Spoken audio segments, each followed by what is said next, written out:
मुंबईत अहिल्यानगर येथील भाजपचे माजी खासदार सुजय विखे यांनी भाजपा आमदारांच्या सत्कार समारंभामध्ये आपल्या पुनर्वसनाची मागणी केलेली आहे। सुजय विखे यांना राज्यसभेवर संधी मिळणार का, यावर आता प्रश्नचिन्ह निर्माण झालेले आहे। सुजय विखेंकडून राजकीय पुनर्वसन करण्याची मागणी करण्यात आलेली आहे, तर यावर माजी मंत्री शिवाजी कर्डिले यांनी एका वर्षात राज्यसभेवर पाठवण्याचं काम करणार असल्याची ग्वाही दिली आहे। एवढंच नाही तर विधान परिषदेचे सभापती राम शिंदे यांनी देखील आम्ही सगळे मिळून तुमचं पुनर्वसन झालं पाहिजे यासाठी प्रयत्न करणार असल्याचा शब्द दिलाय आणि त्यामुळे माजी खासदार सुजय विखे यांची येत्या वर्षभरात राज्यसभेवर वर्णी लागणार असल्याची चर्चा सुरू झाली।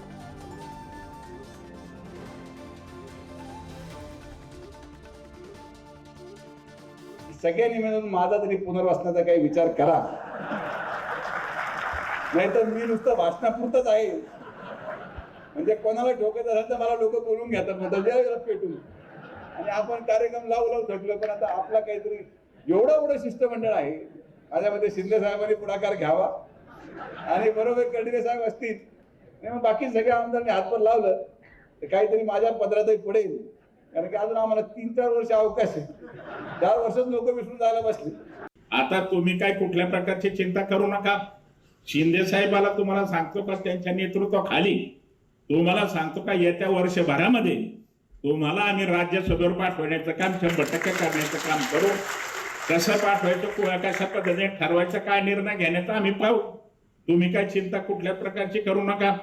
आम्ही ज्या तुम्हाला सांगतो का, आपल्या सगळ्यांनी जर ठरवलं तर काही गोष्ट होण्याचं काम नक्की निश्चितपणे होईल, याची खात्री आता विश्वास या निमित्ताने देण्याचं काम करतोय। आता हा एक ठरावच करावा लागेल जिल्ह्याला आपल्याला, कारण त्यांनी ज्या पद्धतीने खिंड लढवली लोकसभेची आणि सगळ्याच मतदारसंघामध्ये अल्पशा मताने पराभव झाल्याच्या नंतर मनाला लागला होता, आणि त्यामुळं तुम्ही मनात कसली किंचित शंका आणू नका। पालकमंत्री महोदय काय करतील का नाही करतील, पण आम्ही सगळे मिळून तुमचं पुनर्वसन झालं पाहिजे।